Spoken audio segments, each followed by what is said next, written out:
Do whatever pleases you. Do whatever makes you feel powerful, because it is an honor to be cited in contempt. Go ahead and continue your political persecution, because bilog ang mundo. And ang masasabi ko lang is, I know my international law.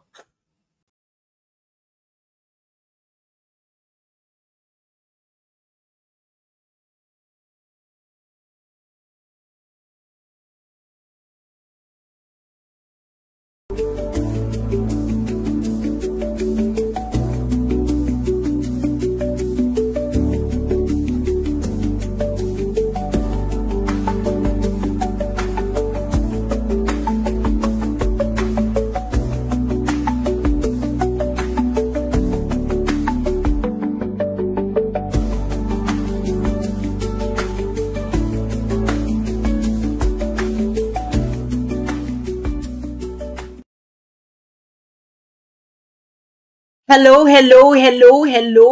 Magandang hapon po sa inyong lahat. Ito po si Sas Rogando Sasot, ang inyong freshly cited in contempt ng isang House of Representatives at ang inyong favorite, faithfully defiant na tagalista ng Noisy na pilit na binabasag, ngunit nakalimutan nila na ako'y isang salamin.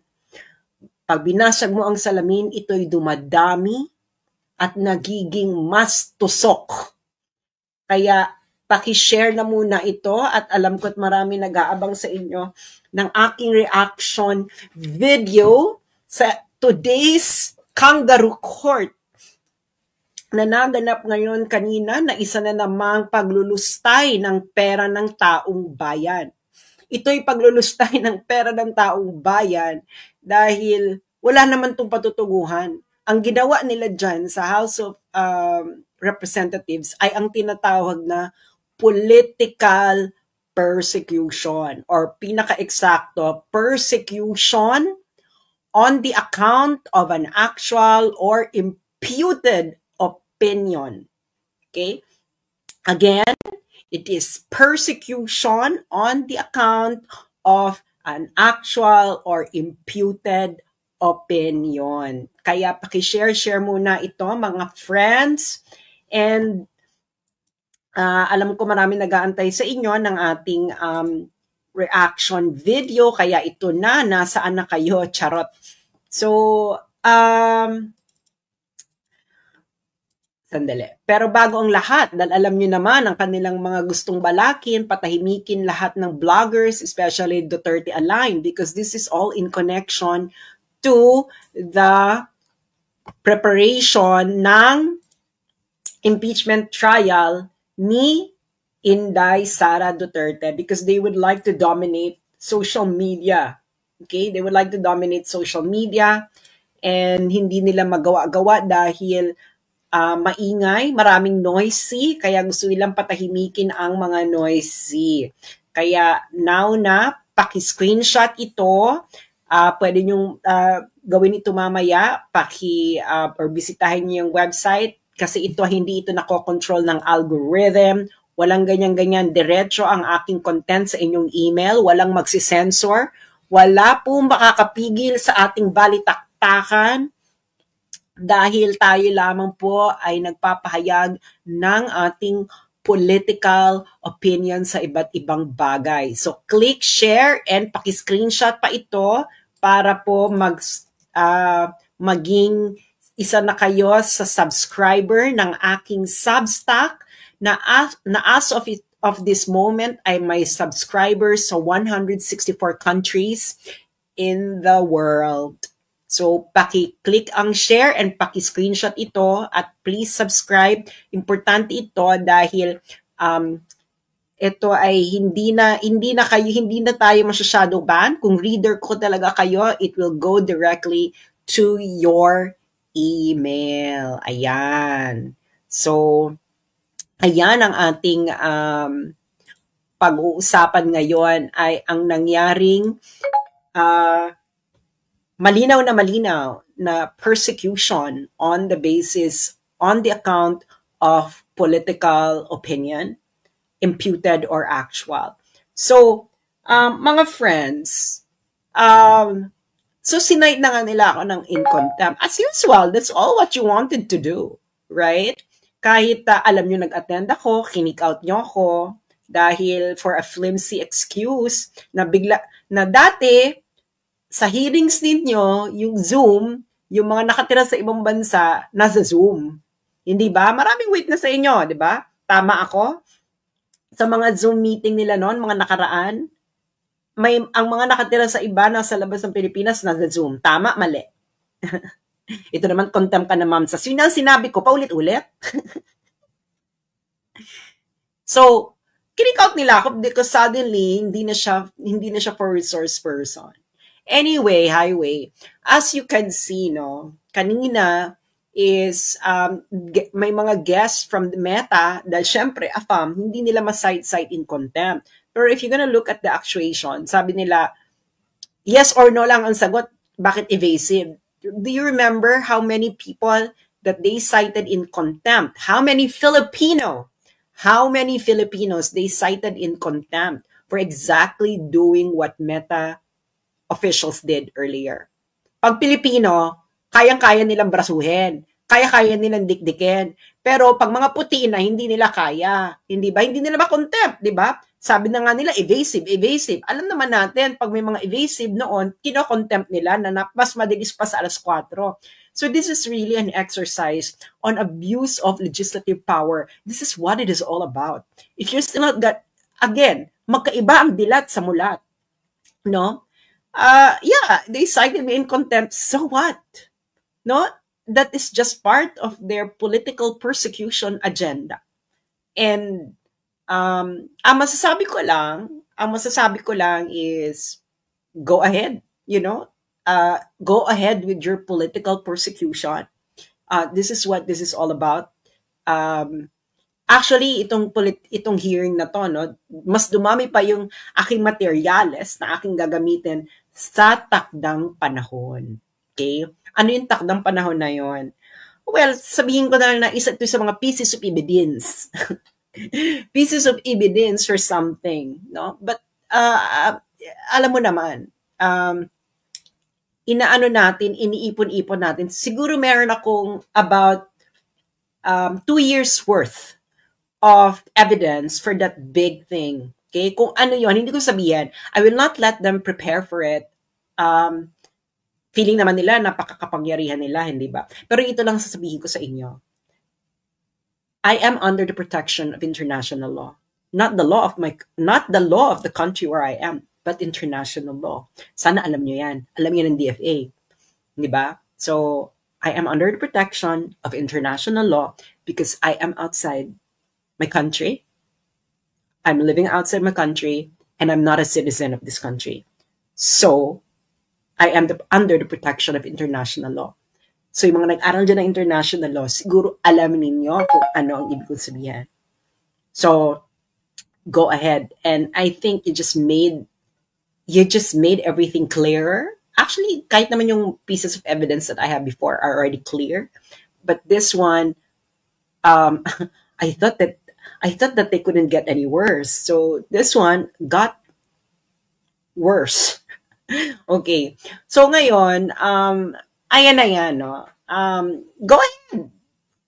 Do whatever pleases you.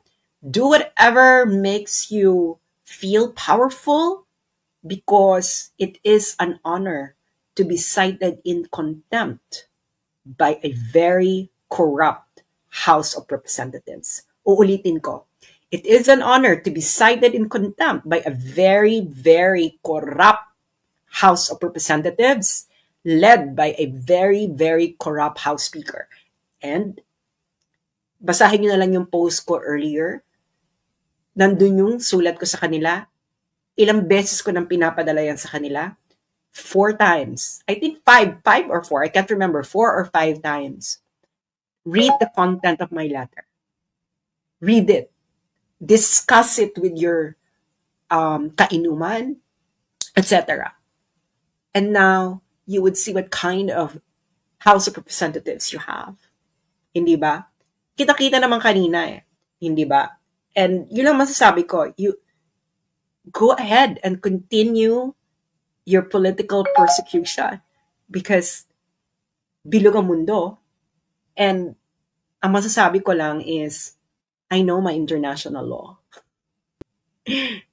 So ngayon, this is a very, very corrupt House of Representatives. Na-discuss ko na to, pero ulitin ko dahil nagdodraw ng pinapapunta ng mainstream media sa aking page, ang mga tao sa kaka-advertise sila ng aking pangalan, and especially now, hindi ba? Kaya, i-discuss natin ang dapat malaman ng bawat isang Pilipino. Okay? Ito ang budget of House of Representatives. Okay?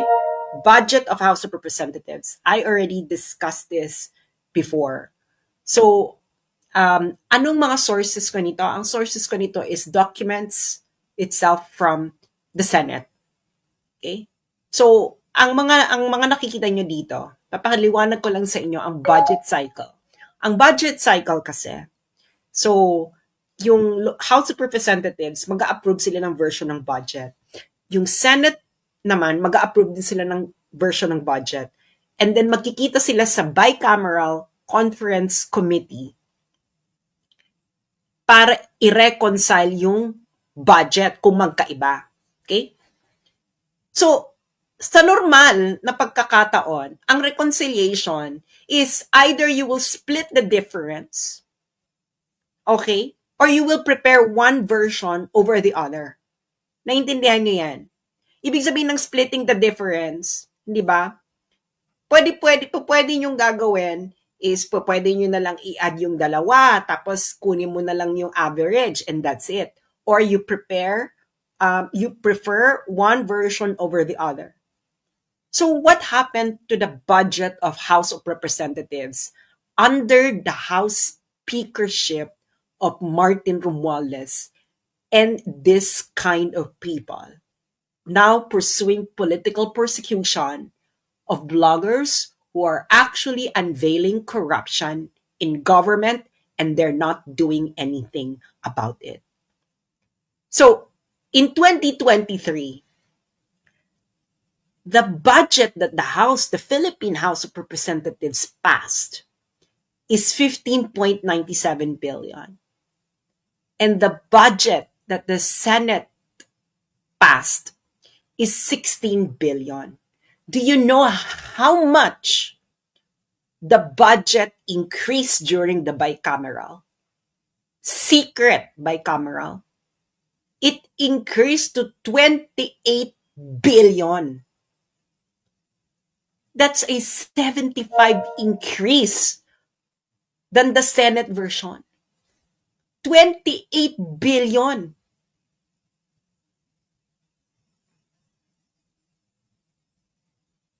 So, iba ang mulat sa dilat. Noong 2024, yung House of Representatives, ang budget version na pinasa nila is 16.17 billion. Ang Senate version ng House of Representatives budget ay 16.9 billion. Pagdating ng bicameral, bigla siyang naging 28.69 billion. Reconciliation ba yan? Hindi yan reconciliation. Anong tawag dyan? Isulat nyo sa comment section kung anong tawag dyan sa ginawa ng House of Representatives. Pera nyo yan. Pera nyo yan kayong manakikinig. Pera nyo yan. Ngayong 2025 budget, ito malala. Ang pinasa ng House of Representatives publicly ay 16 billion. Ang Senate version, 16.35 billion lang. So, ang tinaas lang nito ay 1 million. Alam mo kung paano nila ni-reconcile? Pagdating ng bicameral, naging 33.67 billion ang budget ng House of Representatives. That's a 105.93 increase. Anong tawag nyo dyan? Pera nyo yan. Tell me, anong tawag nyo dyan?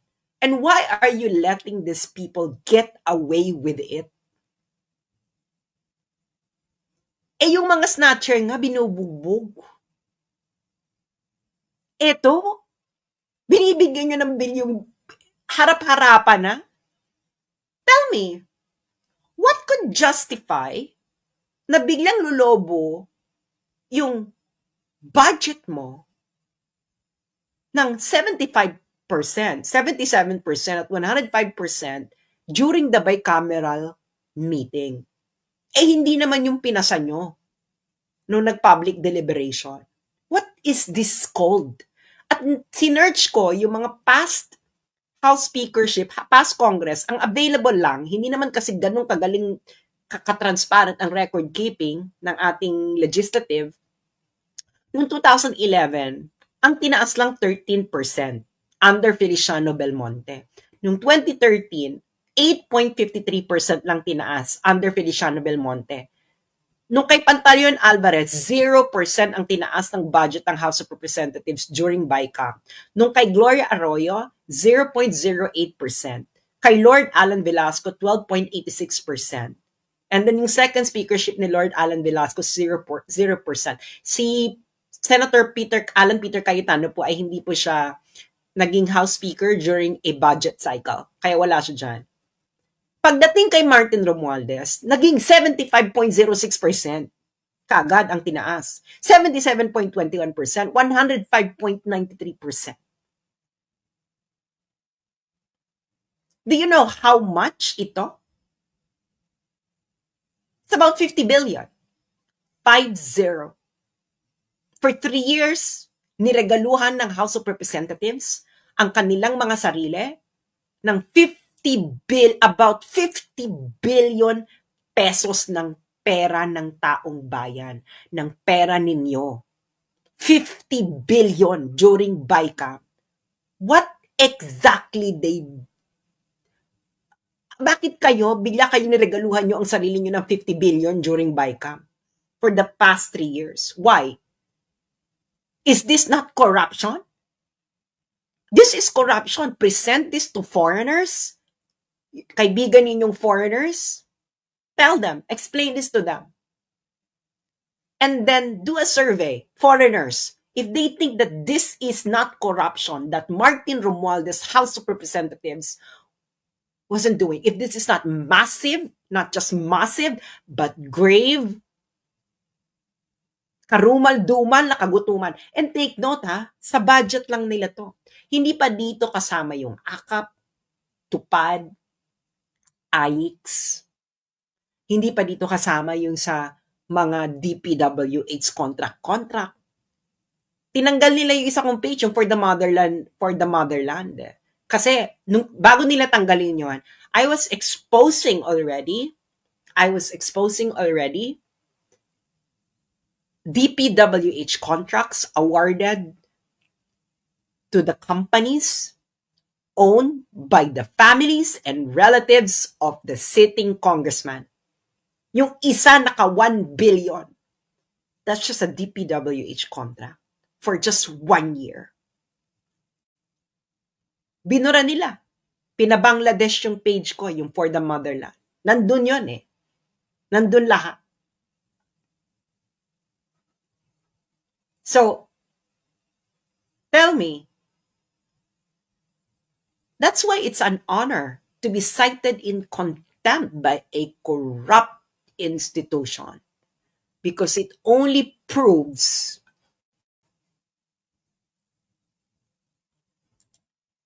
that we're fighting the good fight. Gagawin nila ang lahat para matapatahimik. Hindi ba? Why? Tanungin yung sarili nyo, why is mainstream media not talking about this? Did you just hear it from me? Etong exposure na to? Say yes or no. Did you just hear it from me? Now, answer me. Why did you just hear it from me and mainstream media did not report it? I thought that they are against corruption. This is blatant corruption. You present this to any non-corrupt countries in the world? Tell me, how many of them would say that this is not corruption? This is corruption, garumal-dumal, grave, Halang ang bituka. Addict level na corruption. Garapal. So, yun lang, that's my comment, no? It is a badge of honor that a very corrupt institution, the House of Representatives, the most corrupt House of Representatives, perhaps in the last 10 years that we ever witnessed, it is a badge of honor that you cited me in contempt, because it only means that you cannot handle bloggers, netizens, who are actually practicing what every citizen should be doing, and that is scrutinizing everything that you're doing kahit mura-murahin pa kayo. Dahil kitang-kita sa mga dokumento kung paano nyo dinorobo ang pera ng taong bayan in the past 3 years. Uulitin ko, it is a badge of honor to be cited in contempt by a very, very corrupt House of Representatives. The most corrupt House of Representatives perhaps in the last 10 years or 20 years. Because kitang-kita sa mga dokumento kung paano ninyo dinorobo, ginawang paraan para mangamkam ng pera ng taong bayan during bicameral. Bilyon-bilyon. That's why, kung maninitili lang kayong dilat at hindi kayo mamulat, you will just wake up one day na ang country ninyo, ang ginagawa na, kinukuha na ng harap-harapan sa inyo ng mga congressman ay trilyon. Pag hindi pa rin kayo nagising. Iba ang dilat sa mulat. Pag dilat ka lang, wala na kayong yung ipapamana ninyong bansa sa susunod na henerasyon. It's not going to be a nice Philippines. Do you really think? Itong harap-harapan, what would the future generation tell you? Ikaw, na nakikinig sa akin, what would your apo say? Nakita nilang ganitong document. Tatanungin ka nila, Lolo, bakit hindi ka umalma? Na ang House of Representatives, nireregaluhan nila ang kanilang mga sarili ng ilang bilyon during BICAM na hindi publicly deliberated. Ibang-iba ito sa pinasa nilang budget sa harapan ng publiko during the budget hearing. Bakit hindi ka nagsalita? Bakit mo hinayaan? Na ito ay doroboy nila ang pera ng taong bayan. Bakit ayaw mong gumising? Dahil naghihintay ka ba na yung bansa mo talaga ituluyan ng mawarak dahil sa korupsyon ng mga to? Tapos sila pa yung papalakpakan mo? Isira ulo ka pala, pumunta ka na ng Muntinlupa, palabasin mo na lang lahat ng kriminal dyan, pare-pareho lang din naman yan. So tell me, yung nakita nyo, is that not corruption? That is blatant corruption to the highest level.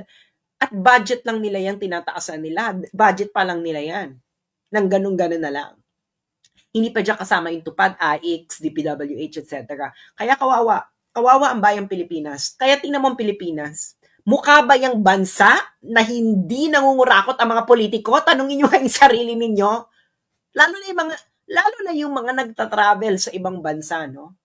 Tanungin nyo yung sarili nyo, yung bansa mang Pilipinas na yan, mukha ba yung bansa na hindi alam mo, may corruption sa lahat ng bansa.